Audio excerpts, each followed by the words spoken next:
Assalamualaikum warahmatullahi wabarakatuh. Kali ini kita melanjutkan materi kita pada pertemuan sebelumnya, di mana kita membahas tentang sifat-sifat cahaya dan pemantulan pada cermin datar. Kembali pada sifat-sifat cahaya pada pertemuan sebelumnya, ada pemantulan itu dua macam, yaitu pemantulan teratur dan pemantulan baur. Pemantulan teratur terjadi pada permukaan yang rata, di mana sinar pantul sejajar ke arah tertentu. Sedangkan pemantulan baur adalah pemantulan cahaya permukaan yang tidak rata, sehingga sinar pantulnya itu akan teracak ke berbagai arah secara tidak teratur. Nah, berikut ini adalah contoh dari gambaran pemantulan teratur dan pemantulan baur. Nah, berikutnya terkait dengan cermin datar. Cermin datar ini mempunyai sifat bahwa dia bisa membentuk bayangan seperti yang terlihat pada cermin yang kalian pakai pada sehari-hari.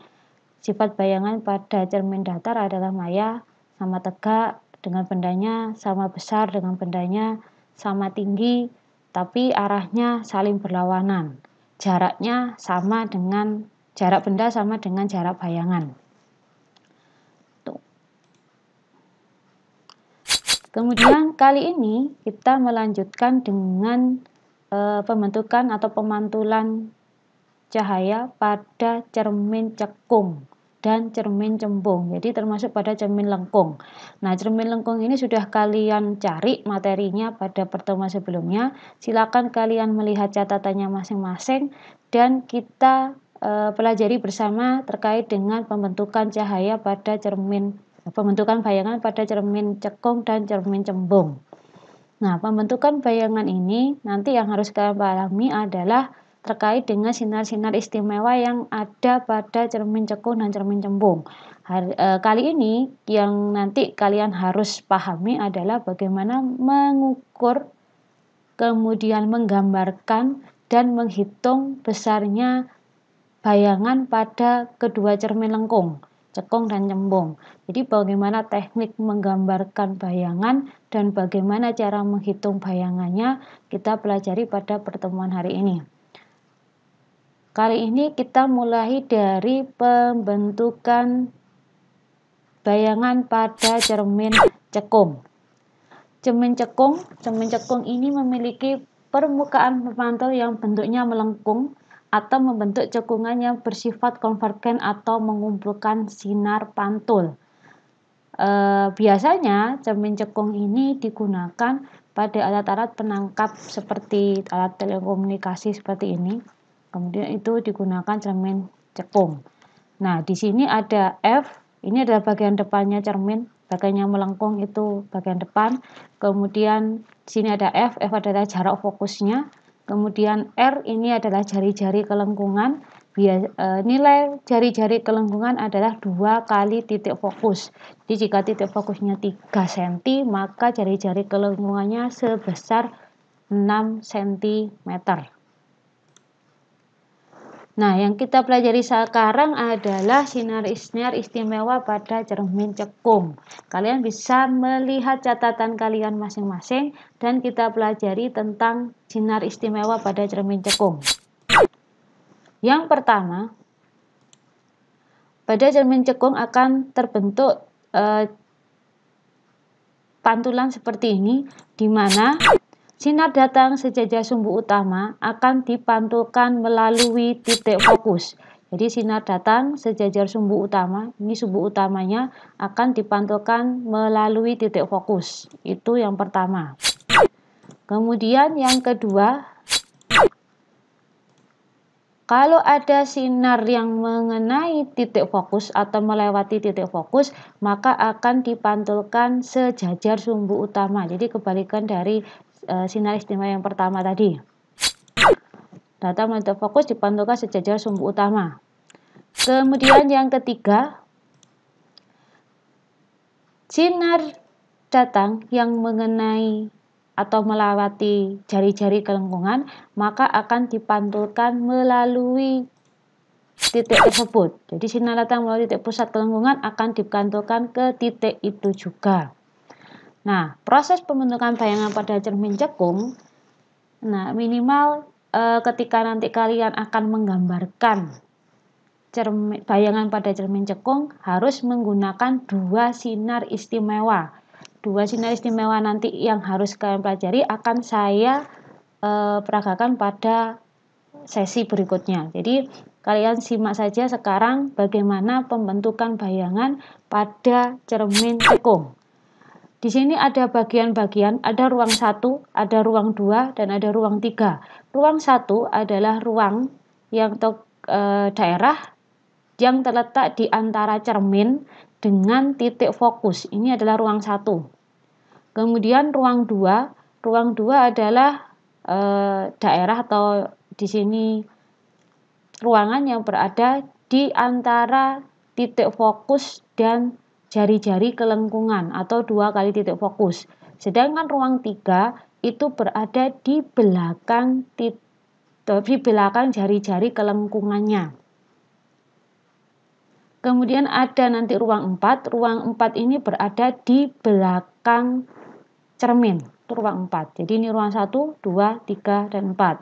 Nah, sekarang silakan kalian simak bagaimana pembentukan bayangan pada masing-masing ruang. Contoh yang pertama adalah pada ruang 1. Jika ada benda diletakkan di antara cermin dengan titik fokusnya, maka di sini pembentukan bayangannya adalah seperti ini. Di sini digunakan dua sinar istimewa. Yang pertama adalah sinar sejajar sumbu utama dipantulkan melalui titik fokus, dan yang kedua, sinar yang melalui jari-jari kelengkungan akan dipantulkan melalui titik itu juga. Jadi ini perpanjangan sehingga bendanya terbentuk di belakang cermin. Benda yang terbentuk di belakang cermin maka sifatnya adalah maya. Kemudian posisinya sama, dia tegak. Kemudian karena dia lebih besar, pertemuannya ini membentuk bayangan dengan bendanya, maka dia diperbesar. Jadi ketika berada di ruang 1, maka bayangan yang dihasilkan adalah maya, tegak, dan diperbesar.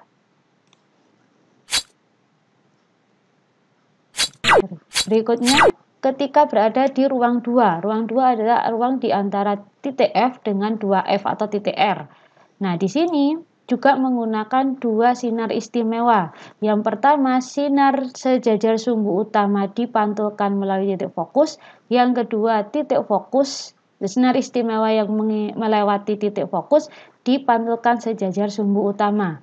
Maka hasilnya adalah bayangannya adalah nyata karena dia berada di depan cermin, terbalik karena dia berada di bawah sumbu utama, dan diperbesar karena sesuai dengan garis pertemuannya dari dua sinar istimewa tadi.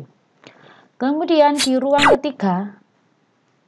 ketiga juga menggunakan dua sinar istimewa, sama seperti pada ruang 2. Ruang ketiga, bayangan yang dihasilkan adalah nyata karena dia berada di depan cermin juga, terbalik karena berada di bawah sumbu utamanya, dan diperkecil sesuai dengan pertemuan garis yang terjadi di bawah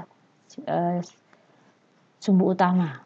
Nah, itu adalah sifat-sifat bayangan dan cara membentuk bayangan atau menggambarkan bayangan pada cermin cekung.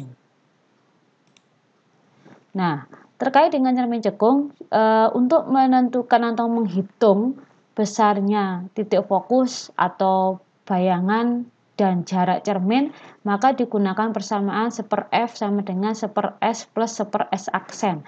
F adalah jarak fokus, S adalah jarak cermin atau jarak benda, dan S aksen adalah jarak bayangan.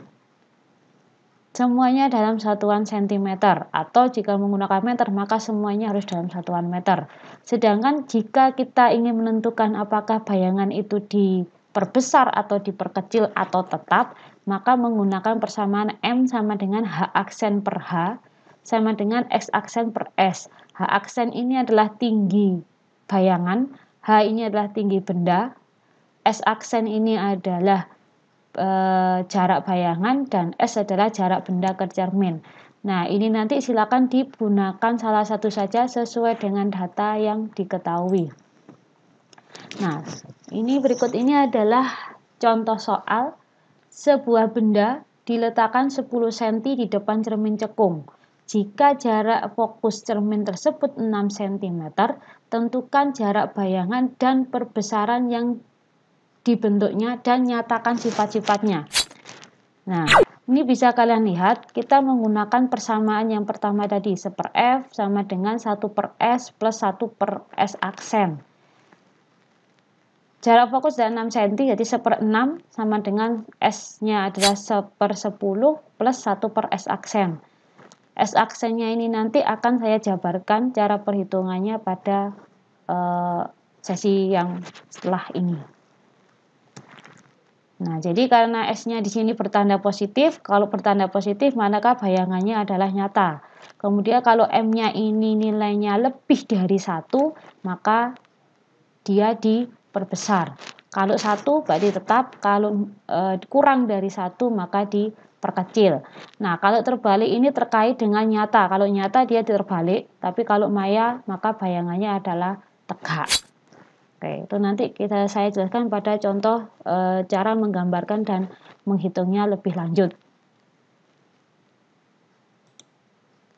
Oke, itu terkait dengan materi kita tentang cermin cekung. Berikutnya kita bahas tentang cermin cembung. Cermin cembung ini memiliki permukaan melengkung keluar, jadi dia kebalikan dari cermin cekung. Titik fokus cermin cembung berada di belakang cermin sehingga bersifat maya dan bernilai negatif, bersifat divergen atau mengurai sinar pantul. Nah, cermin cembung ini biasanya digunakan sebagai kaca spion atau biasanya kalau misalkan di tikungan atau di perkotaan itu digunakan di sudut-sudut kota untuk melihat kota itu lebih jauh. Nah, sinar istimewa pada cermin cembung, silakan diperhatikan animasi pada media berikut ini. Yang pertama, sinar istimewa yang pertama adalah jika ada sinar datang sejajar sumbu utama, dipantulkan seolah-olah dari titik fokus. Nah, seolah-olah ini dibuat dengan menggunakan titik garis putus-putus. Titik garis putus-putus. Kemudian, sinar istimewa yang kedua. Nah, jika ada sinar mengenai titik fokus, maka dia akan dipantulkan sejajar sumbu utama. Jadi sinar datang melalui titik fokus dipantulkan sejajar sumbu utama. Yang ketiga, jika ada sinar datang mengenai jari-jari kelengkungan, maka akan dipantulkan melalui titik itu juga. Hampir mirip seperti pada cermin cekung. Nah, sama halnya pada cermin cekung, untuk dapat membentuk bayangan pada cermin cembung, dibutuhkan minimal 2 buah sinar istimewa. Silakan kalian perhatikan animasi berikut ini.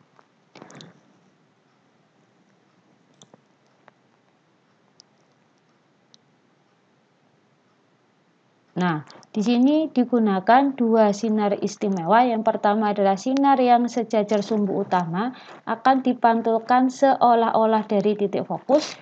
Kemudian yang kedua, sinar datang yang mengenai jari-jari kelengkungan akan dipantulkan melalui titik itu juga. Sehingga bayangan yang terbentuk adalah berada di belakang cermin dengan sifat adalah bayangannya maya karena ada di belakang cermin, tegak karena maya berarti tegak, kemudian bayangannya diperkecil sesuai dengan garis perpotongan pertemuan yang terjadi pada penggambaran sinar-sinar istimewa ini. Nah, untuk penggunaan persamaannya masih sama dengan cermin cekung, jadi menggunakan persamaan yang sama, hanya saja F-nya nanti bernilai negatif karena bayangannya terletak di belakang cermin. Nah, contohnya adalah misalkan ada sebuah titik fokusnya 15 cm, kemudian jarak bendanya 10 cm, berapakah jarak bayangan dan pembesaran benda? Jadi di sini titik fokus senilai 15 cm ini diberi tanda negatif. Sehingga didapatkan bahwa di sini S-aksenya 6 cm. Bagaimana nanti saya jelaskan lebih lanjut menggunakan perhitungan manual. Jadi kalau seperti ini kan terlalu cepat, kalau yang paham silakan dari pahami, tapi yang masih belum saya akan menjelaskan pada perhitungan secara manual. Nah, sifatnya seperti tadi maya sama tegak. Sifatnya bukan maya sama tegak, sifatnya adalah maya, kemudian tegak dan diperkecil. Nah, itu yang kita pelajari terkait dengan cermin cekung dan cermin cembung sebagai pengantar. Nah, berikutnya saya akan membahas tentang perhitungan atau contoh soal yang ada pada soal di layar. Jadi tadi ada cermin cekung dan cermin cembung. Saya akan menguraikan secara manual, bukan langsung jawaban.